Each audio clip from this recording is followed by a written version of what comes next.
జై శ్రీరామ్. శ్రీమాత్రే నమః. శ్రీ గురుభ్యో నమః.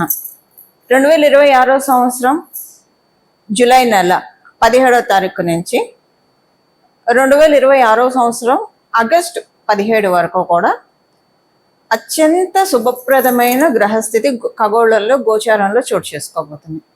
అత్యంత శుభప్రదమైన గ్రహస్థితి అనడానికి కారణం ఈ గ్రహస్థితుల్లో అంటే ఏ గ్రహాలు వీటిల్లో ఉన్నాయి, ఈ అత్యంత శుభప్రదమైన అంశాన్ని ఏ గ్రహాలు కలిగిస్తున్నాయి, అలాగే వీటిల వల్ల ద్వాదశ రాశుల వాళ్ళకి ద్వాదశ లగ్నాల వాళ్ళకి ఎలాంటి ఫలితాలు ఉంటాయి, వీటిని మీ జన్మ జాతకము బాగా ఉంటే ఓకే మీకు వచ్చేస్తుంది, లేకపోతే కనుక చిన్నపాటి రెమెడీ చేసుకుంటే వస్తుంది. ఇప్పుడు చూడండి, మన శరీరంలో విటమిన్ డి ఉంటేనే అది మిగతా విటమిన్స్ ని అబ్జర్వ్ చేసుకొని మన బాడీలో కన్వర్ట్ చేయగలుగుతుంది, అంటే శక్తిని విటమిన్స్ రూపంలో అందించగలుగుతుంది. విటమిన్ డి కరువు అయితే కాల్షియం డెఫిషియన్సీ ఇలా వస్తూ ఉంటుంది కదా.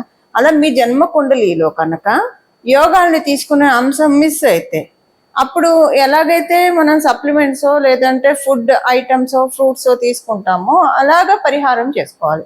ఈ పరిహారం ఏంటి, ఇవన్నీ మనం ఇప్పుడు చూద్దాం. అసలు ముందుగా గోచారంలో ఉన్న అత్యంత శుభత్వాన్ని అందించే అంశం ఏంటో చూద్దాము. ఈ అంశము ఎంత శుభప్రదమైందంటే మళ్ళీ మనకి ఇలాంటి సందర్భము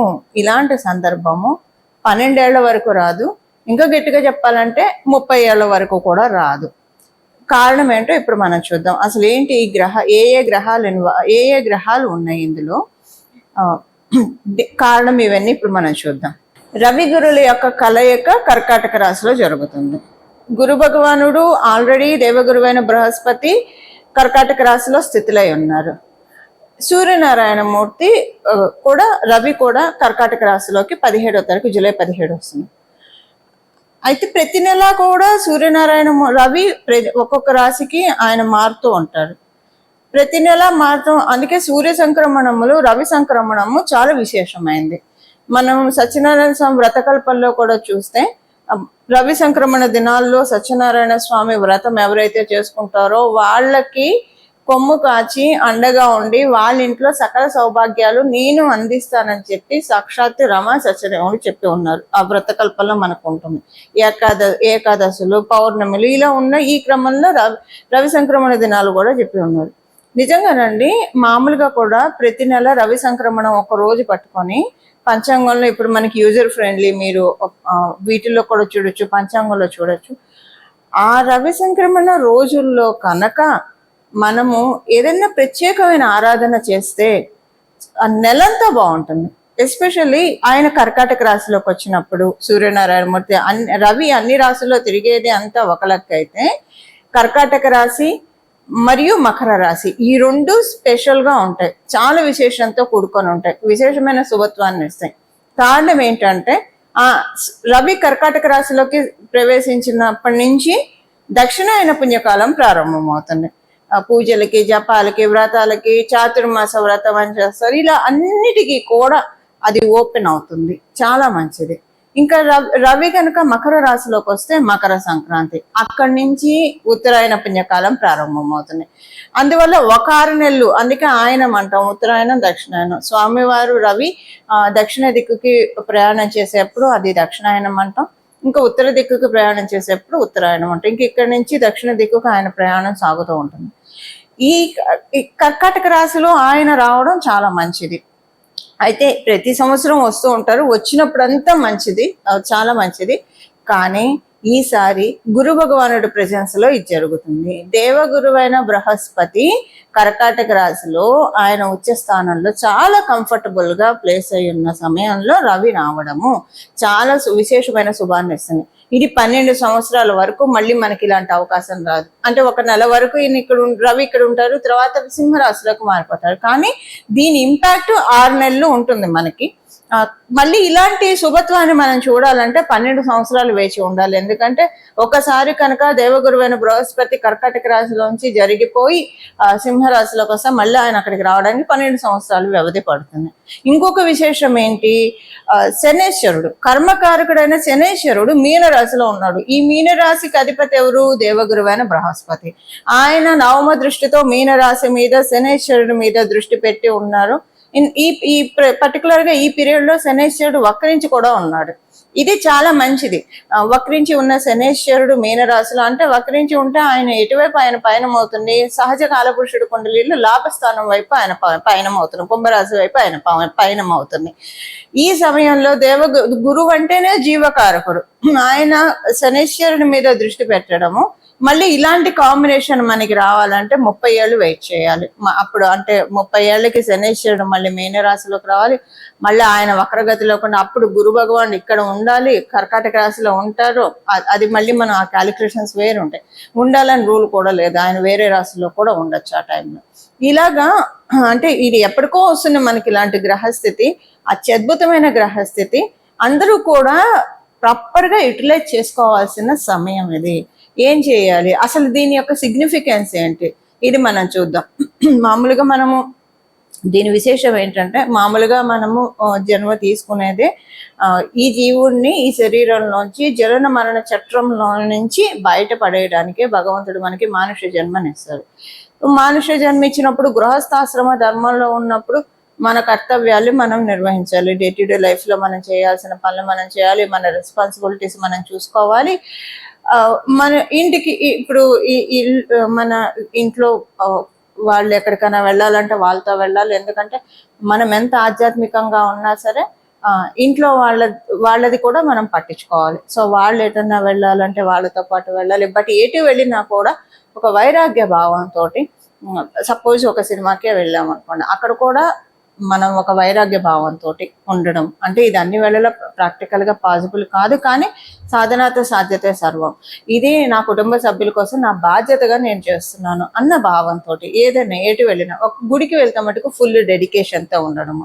ఇంకా గుడికి తప్పించి, యాత్రా స్థలాలు తప్పించి అన్యమైన ప్రదేశాలకు వెళ్ళాల్సి వస్తే వెళ్ళాల్సి రావాలి, మన బాధ్యత కాబట్టి. కానీ మన దృష్టి అంతా జగన్మాత వైపు, జగన్నాథుడి వైపే ఉంచుకుంటూ అక్కడ మనం బాడీ ప్రెజెంట్, మైండ్ అంతా, మనసు అంతా అమ్మవారి మీద అలా కేంద్రీకరిస్తే కనుక మన జన్మ ధన్యం అవుతుంది. ఇప్పుడు భగవాన్ రమణ మహర్షిని, పూజ్య గురువులైన రమణ మహర్షిని చూడండి. ఆయన జీవిత గాథ చూస్తూ ఉంటే చాలా కళ్ళంబడి నీళ్ళు వస్తూ ఉంటాయి.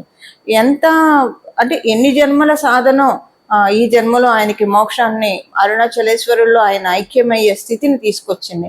ఇలా మనం కూడా ప్రాక్టీస్ చేయడానికి ఏదో ఒక జన్మలో అందరికీ కటాక్షం దొరుకుతుంది కదా, దొరకదు అనేది లేదు. ఎందుకంటే ఈ జీవాత్మని మనం క్రియేట్ చేయలేదు, ఇందులో ఉన్న జీవుడిని మనం క్రియేట్ చేయలేదు. అసలు మన శరీరమే భగవంతుడు ఇచ్చింది, ఈ జీవాత్మని మనం క్రియేట్ చేయలేదు. భగవంతుడి నుంచి వచ్చిన, పరమాత్ముడి నుంచి వచ్చిన అంశలం మనం అందరం జీవాత్మనం. కాబట్టి ప్రతి ఒక్కళ్ళం అర్హులమే. ఈ జన్మ కాకపోతే వచ్చే జన్మ, ఆపై జన్మ. మనం ఎంత సాధన చేస్తే అంత త్వరితంగా ఈ జనన మరణ చట్రంలోంచి, ఈ బర్త్ సైకిల్లోంచి మనల్ని మనం విడిపించుకోవడం, ఈ బంధనంలోంచి ఈ జీవుడు అనే పక్షిని ఊర్ధ్వలోకాలకి తీసుకెళ్ళడానికి చక్కటి అవకాశం. అంటే ఇది ఆధ్యాత్మికంగా ఇది చాలా ఈ సమయం కలిగిస్తుంది మనకి, 6 నెలలు కలిగిస్తుంది. అయితే అందరికీ ఆధ్యాత్మికంతో కనెక్షన్ ఉండాలని ఉండదు, లౌకికంగా కూడానండి. మంచి ఇది మనకి ఉన్న కష్టాలు ఏవైతే ఉన్నాయో, ఇప్పుడు మనము ఏదన్నా పాపం చేస్తే కష్టపడతాం, పుణ్యం చేస్తే సుఖపడతాం. ఆ రెండు బ్యాలెన్స్, ఆ రెండు కూడా శేషం చేసుకుంటేనే మన సోలు లిబరేషన్ మోడ్లోకి వెళ్తుంది. అంటే జనన మరణ చట్రంలోంచి, బర్త్ సైకిల్ నుంచి బయటపడాలంటే పాపం పుణ్యం రెండు కూడా శేషం చేసుకోవాలి, చేసుకుంటేనే. అలా చేసుకోవడానికి అంటే మనకున్న దుష్కర్మలు ఏవైతే మనం జన్మల నుంచి చేసామో, ఈ జన్మలో తెలిసి చేసిన, తెలియక చేసిన వాటన్నిటినీ తగ్గించుకోవడానికి. అలాగే పుణ్యము, పుణ్యకర్మ పెంచుకోవడానికి.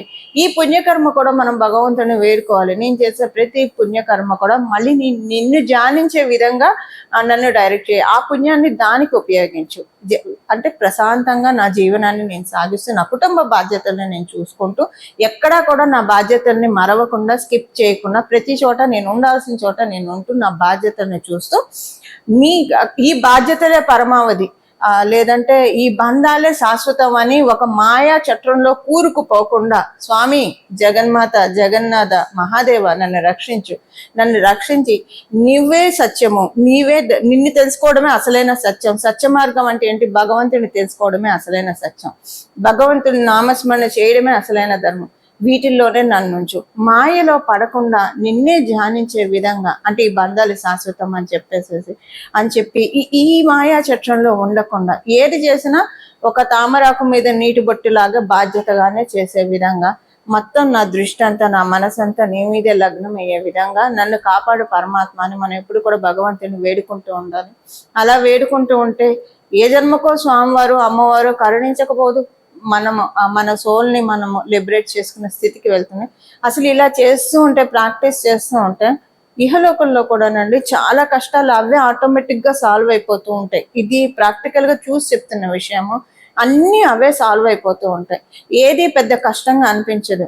శరీరంలో జీవుడు ఉన్నాడు, ఈ శరీరం నాది అన్న భావన ఉన్నప్పుడే ప్రతిదీ మనకు కష్టంగా అనిపిస్తుంది. ఎప్పుడైతే ఈ దేహం నాది కాదు, ఈ మనసు నాది కాదు, ఇందులో జీవుడే నేను అన్న భావనతోటి మనం అన్ని పనులు చేసుకుంటూ వెళ్తాం. భగవద్ ఆదేశానుసారం ఈ శరీరం లభించింది, ముక్తికే వాడాలి, భగవత్ సాధనకే దీన్ని వాడాలన్న చింతనలో ఎప్పుడైతే వెళ్తూ ఉంటామో లౌకికమైన విషయాలన్నీ కూడా చాలా సులభతరం అయిపోతాయి. ప్రతిదీ కూడా మనం సాధించగలుగుతాం. లేకపోతే లౌకికంలో ఉండిపోయి వాళ్ళ గురించి మాట్లాడుకొని వీళ్ళ గురించి మాట్లాడుకొని ఉబుసుపక ఉన్న మాటలు ఇవన్నీ కూడా మన జీవుణ్ణి ఒక బంధనాల్లో ఉంటాయి. లేదంటే ఈ బంధాలే శాశ్వతం అనుకొని ఈ శరీరమే ఎన్నో మనవంతరాలు గడిచిపోయినాయి, ఎన్నో కల్పాలు గడిచిపోయినాయి. మనం ఎంత చెప్పిన ఒక పిపీల కాలం, ఈ బ్రహ్మాండంలో మన జన్మ ఒక పిపీలకం, చాలా చిన్నది. మళ్ళీ ఈ జన్మ గురించి ఇదే నిజమని ఇదే సత్యమని భ్రమించి ఇదే మాయ, ఇదే దీంట్లోనే కొట్టుకొని వీటికే. కానీ బాధ్యతలు అయితే విస్మరించకూడదు. ఫ్యూచర్ ప్లాన్స్ వేసుకోవాలి. మన గృహస్థ ధర్మంలో ఉన్నప్పుడు మన కుటుంబాన్ని చూడాల్సిన బాధ్యత మనకు ఉంటుంది, ఫ్యూచర్ గురించి ఆలోచించాల్సిన బాధ్యత కూడా ఉంటుంది. అది బాధ్యతగానే పెట్టుకోవాలి, అదే పరమావధిగా ఉండకూడదు. ఇలా మనల్ని, ఇదంతా ఎందుకు చెప్తున్నానంటే ఇలా మనల్ని మౌల్డ్ చేసుకోవడానికి, సింపుల్గా చెప్పాలంటే ఇహలోకంలో ఉన్న ఈ బంధనాల నుంచి, కష్టాల నుంచి అనుకోండి, బాధల నుంచి, దుఃఖం నుంచి సులభంగా మనల్ని బయటపడేసే తరుణోపాయము ఇప్పుడు మనకి గోచారంలో గ్రహస్థితులు, రవి గురువుల యొక్క కలయిక మనకి కలిగిస్తోంది. దీన్ని మనందరం కూడా సద్వినియోగం చేద్దాము. ఇప్పుడు ఒక్కొక్క రాశి వాళ్ళకి ఎలా ఉంటుందో చూద్దాము. అలాగే చివరిలో రెమెడీ కూడా మనం చూద్దాం. మకర రాశి మకర లగ్నంలో పుట్టిన వాళ్ళ ఫలితాలు. మకర రాశిలో పుట్టిన వాళ్ళకి ఈ సమయంలో మీకు సప్తమ స్థానం బలంగా ఉంది. సప్తమ స్థానం బలంగా ఉండడం వల్ల మీకు ఎలా ఉంటుందంటే అన్ని విషయాల్లో కూడా సులభతరం అవుతున్నాయి. అన్ని అనుకుంటాం కదా జీవితంలో, ఒక్కొక్కసారి అనిపిస్తుంది. ఇప్పుడు ఎస్పెషల్లీ మకర రాశి వాళ్ళకైతే ఇది చూసే ఉంటారు. గడిచిన ఒక సంవత్సరం నుంచి చెప్పచ్చు, 2025 నుంచి అని చెప్పచ్చు. అంతకుముందు బాగానే ఉందనుకోండి. 2025 నుంచి నెమ్మదిగా స్టార్ట్ అయింది స్లో పాయిజన్ లాగా. అన్ని దారులు మూసుకుపోతూ ఉన్నాయి అన్న విషయం తెలుసుకునే ఉంటారు ఖచ్చితంగా. ఎక్కడో మరి మీ జన్మజాతకం బాగా బేషుగ్గా ఉంటే తప్పించి అలా 1%, 10% మినహాయిస్తే మిగతా వాళ్ళందరూ ఈ పాయింట్కి కనెక్ట్ అవుతారు. అన్నీ ఏంటి దారులు మూసుకుపోతున్నాయి. ఒక రకంగా ఈ దారులు మూసుకుపోవడం పైకి మీకు అంతా కూడా ఎవరికి తెలియనీరు. అది ఆ గంభీరతను కూడా ఉంది మీకు ఇప్పుడు గ్రహస్థితుల వల్ల. బెంబేలు పడిపోవడము, బేలతనం ఇది కూడా చూపించట్లేదు. అది కూడా ఆ స్థిత ప్రజ్ఞత కూడా గ్రహదేవతలు ఇస్తున్నాయి గోచారంలో. కానీ ఇది లోపల తినేస్తూ ఉంది మిమ్మల్ని. ఇందుకు ఇలా అన్ని దారులు మోసుకుపోతున్నాయి. ఇప్పుడు ఏంటంటే ఆ మోసుకుపోయిన దారులన్నీ కూడా ఓపెన్ అవుతాయి, లేదా వేరే రూటుకి డైవర్ట్ అవుతాయి. వేరే చోట నుంచి మీకు సమస్యలు సాల్వ్ అవుతాయి. సపోజ్ మీకు ఫైనాన్షియల్ ప్రాబ్లం ఉందనుకోండి, ఫైనాన్షియల్ ప్రాబ్లము మీకు వచ్చే ఇన్కమ్ వచ్చే దారిలోనే మూసుకుపోయినట్లు అనిపిస్తుంది. అక్కడైనా దారి ఓపెన్ అవుతుంది, లేదా ఇంకొక కొత్త చోట ఆదాయ మార్గం ఏర్పడుతుంది.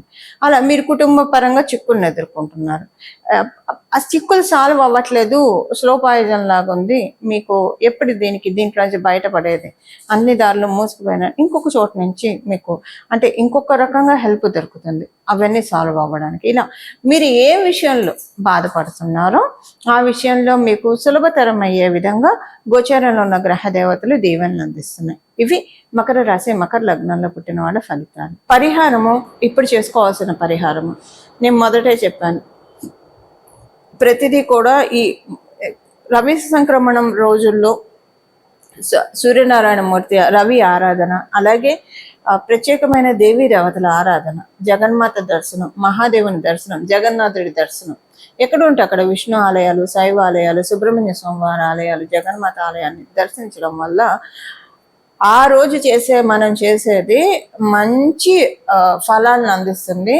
అంటే ఎస్పెషల్లీ ప్రతి నెల రవి సంక్రమణం మనం చేయలేకపోయినా దక్షిణాయనం ఉత్తరాయణం ఈ రెండు చేస్తే ఈ ఫలితాల్ని మీరు ఒక సంవత్సరం చేసి చూడండి. దక్షిణాయనం వచ్చిన రోజు ఏదో ఒక ప్రత్యేక ఆరాధన చేయండి, ఉత్తరాయణం వచ్చిన రోజు ఏదో ఒక ప్రత్యేక ఆరాధన చేయండి. ఆ సంవత్సరంలో మార్పు రాకపోతే చూడండి, ఖచ్చితంగా మార్పు వచ్చే తీరుతుంది. మీకు ఏ మార్పు కావాలో ఆ మార్పు వస్తుంది. మంచి మార్పులు మన జీవితంలో వస్తాయి, ధర్మబద్ధమైన మార్పులు మన జీవితంలో వస్తాయి అనడంలో ఎలాంటి సందేహము లేదు.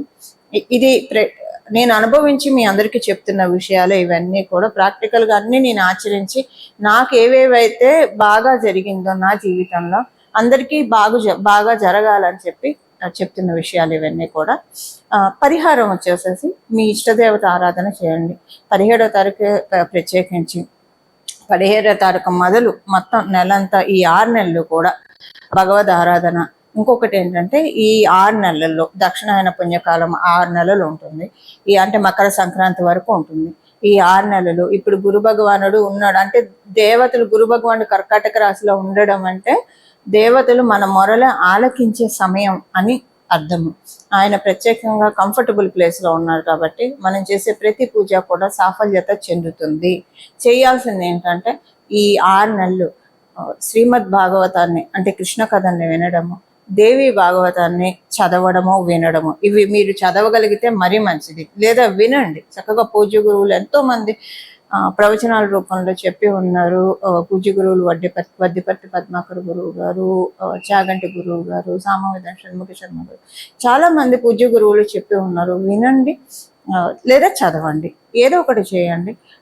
అలాగే శివ మహాపురాణం, ఈ 3 కనుక చాతుర్మాసంలో విన్నా చదివినా ఎంత మంచి ఫలితాలు వస్తాయంటే మనకు అసలు భాగవతంలో ఒక విషయం ఉంటుందండి. అదేంటంటే మనం ఈ జన్మలో భాగవతం ఒక్కసారి వినాలంటే 1000 జన్మలు హరినామ సంకీర్తన విడవకుండా చేస్తే మనకి ఈ జన్మలో ఒక్కసారి భాగవతం వినే కటాక్షాన్ని భగవంతుడు కలిగిస్తాడట.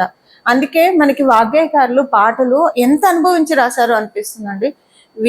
వినరు భాగ్యము విష్ణు కదా, ఎంత నిజం కదా, సో ట్రూ అనిపిస్తుంది. ఎంతో భాగ్యం ఉంటే తప్పించి మనము స్వామివారి కథల్ని, లీలల్ని తెలుసుకునే భాగ్యం కూడా మనకి కలగదు. ఈ వీడియో ఎవరెవరైతే చూస్తున్నారో వాళ్ళకి జగన్మాత ఆశీస్సులు, మహాదేవుని ఆశీస్సులు, జగన్నాథుడి ఆశీస్సులు పరిపూర్ణంగా ఉన్న వాళ్ళందరికీ వీడియో చేరుతుంది. అందరూ చూస్తారు. తెలుసుకోండి, భగవంతుడి గురించి తెలుసుకోండి. 1000 జన్మలు మనం ఏదో పుణ్యం విష్ణునామ సంకీర్తన చేస్తే ఒక జన్మలో ఆయన కథల్ని వినే భాగ్యం మనకి కలుగుతుందంటే అది ఎంత విశేషమైన పుణ్యప్రదం చెప్పండి. ఇలా నేను ప్రతి సంవత్సరం గత 7-8 సంవత్సరాలుగా చేస్తూ వస్తున్నది నేను మీకు చెప్తున్నా. ప్రతి సంవత్సరం కూడా నేను భాగవతం చాతుర్మాసంలో చదువుతాను, వింటాను కూడా, 2 చేస్తాను. నా జీవితంలో ఎన్నో మార్పులు వచ్చాయి. నాకు అనిపిస్తుంది 1000 జన్మలు చేస్తే ఒకసారి వింటారంటే ఈ జీవుడు ఎంత పుణ్యం చేసుకుందో, ఈ శరీరంలో ఉన్న ఈ జీవుడు పదే అవకాశం, స్వామి ఎంత అవ్యాజ కరుణామూర్తి అవకాశం కల్పిస్తున్నారు అన్న ఒక ఆనంద బాష్పాలు అయితే ఖచ్చితంగా ప్రతిసారి విన్నప్పుడు వస్తాయి. మీరు వినండి, అది అనుభూతి చెందుతారండి. ఎంత స్వామి ఎంత కరుణ అంటే చదవండి, వినండి, మంచి మార్పులు మీ జీవితంలో చూస్తారు. ఇది సత్యం సత్యం సత్యం. ఇందులో రవ్వంత అతిశయోక్తి కూడా లేదు. ఇంతే సింపుల్ పరిహారము. ఇది ఏంటంటే ప్రతిసారి విన్నప్పుడు అదొక తన్మయత్వం, కానీ మనసు పూర్తిగా లగ్నం చేసి వినాలి. మన శరీరం ఇక్కడ పెట్టాం, చెవులు ఏదో ఆలకిస్తున్నాయి, మన మనసు చెవులైతే ఆలకిస్తూనే ఉంటాయి, కానీ మనసు ఎటో పోతూ ఉంటుంది. అలా విన్నా ఎంతో అంత ఫలితం అయితే వస్తుంది. అలా కాకుండా ఒక పరిపూర్తి ఇప్పుడు అంటే ఎవరి గురించి అన్నా ఎవరైనా ఏదైనా చెప్తుంటే ఎంత శ్రద్ధగా వింటారు, లేదా ఏదైనా ఒక విషయం ఒక ఇంట్రెస్టింగ్ టాపిక్ ఉంటే ఎంత శ్రద్ధగా వింటాం. అన్నిటికంటే రెట్టింపు శ్రద్ధతోటి దీన్ని వినాలి లేదా చదవాలి, అంత కాన్సన్ట్రేటెడ్గా చదవాలి లేదా వినాలి. చూడండి ఎంత మంచి మార్పు మీ జీవితంలో వస్తుందో. ఇది విష్ణుమూర్తి అలాగే జగన్మాత మహాదేవుడి కృపతో జరిగే సంకల్పము. ఇది అంత తేలిగ్గా రాదండి. మనందరం కూడా దీన్ని సద్వినియోగం చేసుకోవాలి. అందరూ కూడా భగవద్ బంధువులే, అందరూ కూడా దీన్ని ఆత్మ బంధువుల దీన్ని మీరందరూ కూడా వినియోగించుకొని మీ జీవితాల్లో సన్మంగళాన్ని ఆహ్వానిస్తారని చెప్పి మనస్ఫూర్తిగా మన జీవితాల్లో సన్మంగళాలు జరగాలని చెప్పి జగన్మాతని మహాదేవుణ్ణి అలాగే జగన్నాథుని శిరస్సు ఉంచి శరణు వేడుతూ మంగళం. నమో భగవతే వాసుదేవాయ.